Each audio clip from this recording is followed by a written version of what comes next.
Oh, sure. Looking forward to hearing you speak at the Croydon PIN on Wednesday the 19th of October. One of the things that we often find with builders is how to scope out how much it's going to cost, and so you can decide whether to do the build or not, and also controlling costs so they don't get too far out of control. Well, the two things there are linked together. If you've got a budget in the first place, then you've got a budget you can manage the cost control against later on. So that it shows how important it is, because that same document is used and refined as the whole project goes on.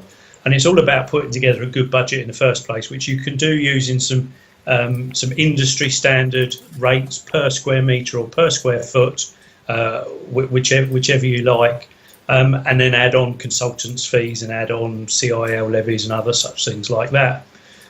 On smaller projects, you might just choose to put, say, £2,000 per room for a quick refurbishment, and then maybe a little bit more, £4,000 for a kitchen and £3,000 for a bathroom or something like that. And where you get these rates from really is from experience. So every time you talk to a builder and they give you a price, make a note of it somewhere. And if you end up doing a project, make a note of the individual prices, and then you can use them on the next project and the next project.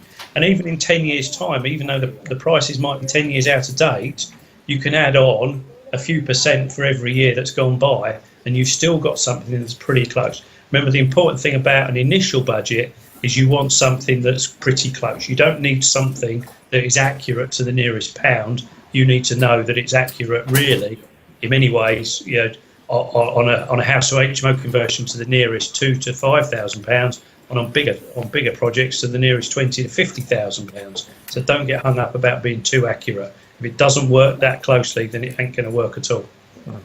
Okay, I think that's great advice. I look forward to hearing more of those at the Croydon PIN on Wednesday the 19th of October. Thanks very much. Right.